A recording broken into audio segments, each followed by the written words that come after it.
देखिए अब ये क्वेश्चन है, इस क्वेश्चन में हमें क्या करना है, पहले क्वेश्चन को पढ़ते हैं, उसके बाद ही हम जो है सॉल्व करने की कोशिश करते हैं, तभी सॉल्व हो सकता है। जब तक क्वेश्चन पढ़ के समझ नहीं आएगा हो नहीं सकता। ठीक है, सबसे पहले आप इसको पढ़ें। एक वोल्ट मीटर जिसका अपना प्रतिरोध, ठीक है, अपना प्रतिरोध का मतलब वोल्ट मीटर का प्रतिरोध दिया है इसमें, तो आर बी से लिख लेंगे कितना, 20 किलो ओम। ठीक है, जो मान दिए होते हैं वो आप लिखते जाओ।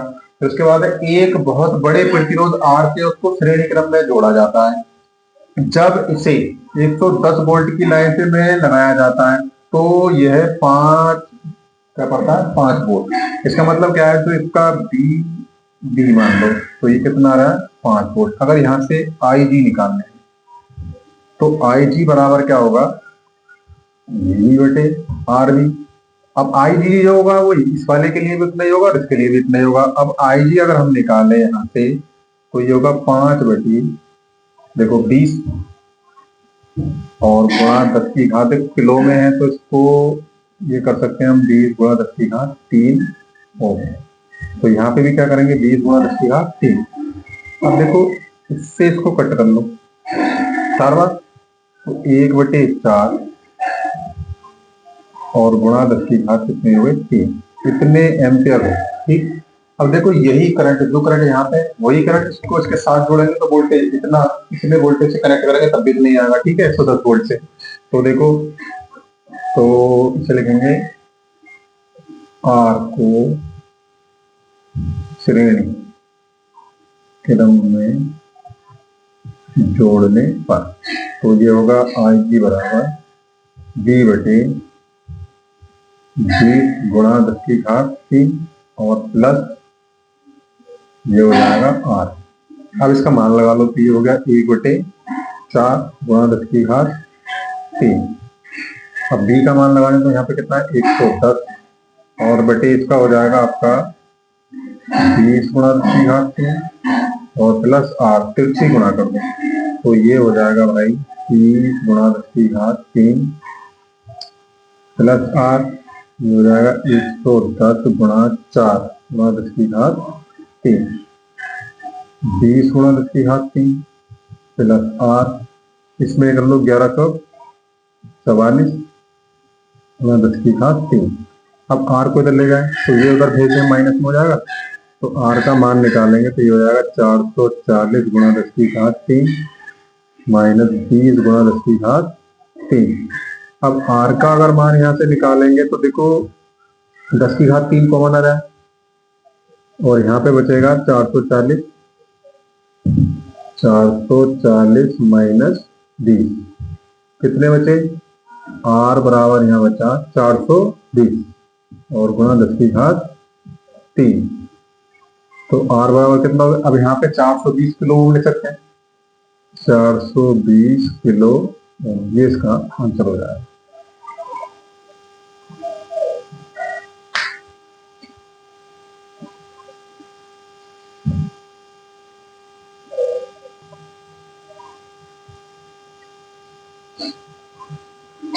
ठीक है, अब देखिए ये क्वेश्चन है, 0.25 मीटर स्क्वायर क्षेत्रफल के लूप में प्रवाहित धारा 0.25 एम्पियर है। इस लूप का चुंबकीय आघूर्ण हमें फाइंड करना है। ठीक है, तो सबसे पहले आपको जो वैल्यू दी हो, सबसे पहले आप उनका जो है मान जो है लिख लें। सबसे पहले क्षेत्रफल ए का मान हो गया 0.25 मीटर स्क्वायर, धारा को लिखते हैं आई से 0.25 एम्पियर। अब चुंबकीय आघूर्ण को लिखते हैं एम्पियर। अब एम बराबर सूत्र होता है आई ए। कई बार आया हुआ क्वेश्चन है इसलिए ये करा रहे हैं, छोटे की वजह से नहीं करा रहे हैं, कई बार आया है इसलिए इसको देख लें। अब इसमें ये लगा देंगे तो यहाँ पे आई का मान कितना होगा 0.25 और उसका भी कितना है 0.25। अब 25-25 की गुणा करते हैं तो 625 आता है। अब 2 और 2 4 के बाद पॉइंट हो गया तो यहाँ पे 0 लगा, ना लगा तो पॉइंट, जैसे लिख दें 6.25 गुणा 10 की घात -2, मात्रक यहाँ से बना एम्पियर मीटर स्क्वायर। ठीक है, तो इस क्वेश्चन को ध्यान से देख लें। अब यहाँ पे जो है त्रिज्या भी दी हो सकती थी, तो त्रिज्या दी होती तो एक ही जगह पे लगाओगे आप पाई आर स्क्वायर, तो यहाँ पे पाई आर स्क्वायर का मान लगाना है। तो इसका क्वेश्चन है तो ये समझ लें, या तो डायरेक्ट ए का मान दिया हुआ, ए का मान ना दिया हो तो काय की वैल्यू दी होगी फिर आर की, और आर से हम क्या निकाल सकते हैं, पाई आर स्क्वायर करके ए का मान। ठीक,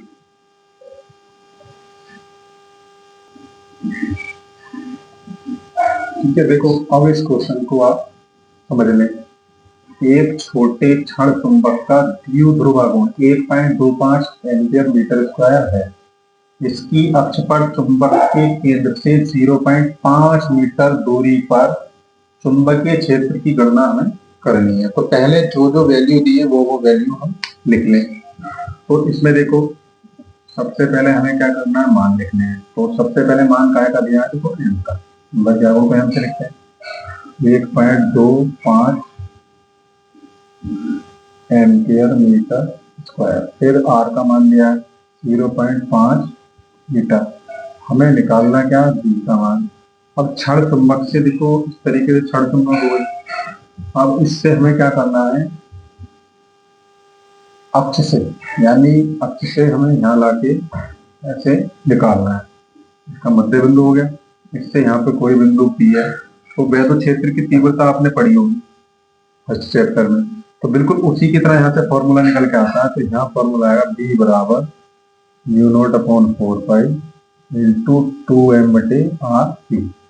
जैसे वहां पे 2p बटे आर क्यू आया था, वैसे यहाँ पे आता है 2m बटे आर क्यू। क्योंकि वहां पे p इसलिए आया, उसको कहते हैं द्विध्रुवागुण।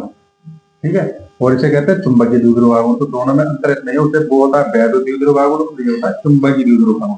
फॉर्मूला दोनों का एक सही निकलेगा। वहां पे 1/4 पाई एप्सिलॉन नॉट होता है, यहाँ पे जो कांस्टेंट होता है म्यू नॉट अपॉन 4 पाई होता है। ठीक है, अब इसमें मान लगा लो, म्यू नॉट अपॉन 4 पाई का मान कितना होता है, 10 की घात -7। 2 m का मान है 1.25। अब r का आपके पास मान है 0.5 की घात कितनी है, 3। तो ये होगा 2 गुणा 1.25 गुणा, इसे पूरा 125 कर लो, और यहाँ से घाते जो है हम 2 इसमें बढ़ा दो, इसलिए हुई 9, और बटे 0.5 गुणा 0.5 गुणा 0.5 1 2 1 2 3 3 के बाद 1 बढ़ा दो, 5 से काटेंगे, 5 दूनी 10, 5 पंजे 25, इस वाले 5 से काटो 50 बार, इस वाले 5 से काटो 10 बार, इसकी गुणा कर दो। ये हो गया 2000। देखो 2 जीरो ये है और 1 जीरो ये, 2000 गुणा 10 की घात -9 खत्म कर दो। तो 2 गुणा 10 की घात -6 न्यूटन प्रति एम्पियर मीटर, ये इसका आंसर हो जाएगा। ठीक है, तो फिर से इस क्वेश्चन को एक बार और समझ लें कि एक छोटे क्षण चुंबक का हमें निकालना था। ठीक है, वैद्युत द्विध्रुवागुण का मैंने अभी बताया। देखो क्षण चुंबक क्या होता है, इस तरीके का होता है। इसके केंद्र से हमें कोई बिंदु यहाँ पे है, इस पे निकालना है। तो जैसे वैद्युत द्विध्रुव के कारण हमने जो वैद्युत क्षेत्र की तीव्रता निकाली थी, वैसी फॉर्मूला यहाँ से निकल के आता है। इसमें जब मान लगाते हैं तो सोल्व करिए, कितना आएगा, 2 गुणा 10 की घात -6। ठीक है, ऐसे ही क्वेश्चनों को जानने के लिए हमसे जुड़े रहें, हमें सपोर्ट करें, जिससे कि हम और भी अच्छी वीडियो बनाए। हमें कमेंट करें जो चीज समझ नहीं आती उसको पूछने के लिए।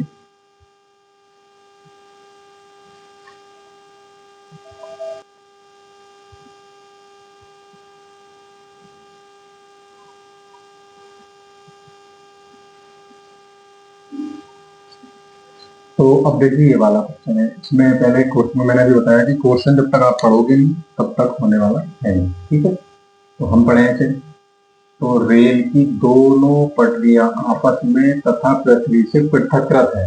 तो ट्रेन की पटरियां जो थी बिछी हुई आपने देखी होगी, इन्हें 1 मिली वोल्ट मीटर से जोड़ा गया है।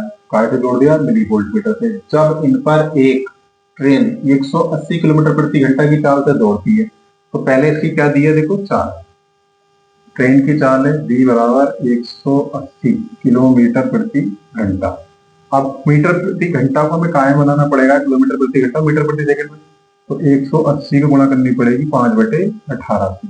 ठीक है, 18 से काट दो 10 बार, तो ये हो जाएगा 5 भाई 50, 50 मीटर प्रति सेकंड जो है इसकी क्या आ जाएगी, चाल। तो किलोमीटर प्रति घंटा को अगर हमें कायम बदलना है, ये है 180, दोबारा से कर देता हूँ। देखो b का वैल्यू इसमें 180 किलोमीटर प्रति घंटा। इसको मीटर प्रति सेकंड में बनाएंगे तो 5/18 से क्या करनी पड़ेगी, गुणा। इससे से काट दो, 10 बार 5 ढाई 50 मीटर प्रति सेकंड। ठीक। दूसरी चीज देखो, पटरियों के बीच की दूरी L का मान लिया 1 मीटर। तीसरी चीज B का मान, क्षेत्र का घटक कितना, 0.2 गुणा 10⁻⁻4 वेबर प्रति मीटर स्क्वायर। सारे मान लिख लो अगर क्वेश्चन भी पढ़ के नहीं आ रहा। और इसमें देखो हमें निकालना क्या, वोल्ट मीटर का पाठ्यांक मतलब हो गया B का मान, तो इसमें B का मान निकालना, तो B बराबर होगा VBL। ये एक सूत्र होता है, याद रखना, इसका एक क्वेश्चन आएगा। तो B की वैल्यू यहाँ पे लगा दो, तो B की वैल्यू कितनी है, 0.2 गुणा 10⁻⁻4।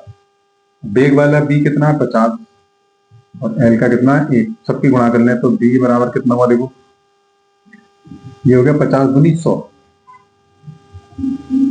और गुणा 10⁻⁻4 हो गया। अब एक के बाद यहाँ पॉइंट लगा दो। अब इसे हम कर लें 1 गुणा 10⁻⁻3, एक जीरो से एक घात और कम कर दें, ये इतना आ गया वोल्ट, या इसको लिखते हैं 1 मिली वोल्ट। ये इसका आंसर हो जाएगा। ठीक है, तो इस तरीके से ये क्वेश्चन किया जा सकता है। अगर इसकी जगह मान लो कोई प्लेन होता, हवाई जहाज उड़ गया हो, उसके बीच के पंखों के बीच की दूरी दी हो, क्षेत्र घटक दिया हो और उसकी स्पीड दी हो, यानी स्पीड का मतलब क्या, वेग, तब भी अगर उनके बीच विभवांतर निकालना है या विद्युत भाग बल निकालना है तो उसमें भी सूत्र आपका यही लगेगा। ठीक है, तो ये भी बनेगी बड़ी, विभवांतर निकालना है तो इस पे डी कौन सी बनेगी, बड़ी। ठीक है, तो इसमें आपको इस तरीके से जो है हो जाएगा। इसके आगे का आप हमारी अगली वीडियो में देखें। आज के लिए इतना ही, अगली वीडियो कल बनाएंगे।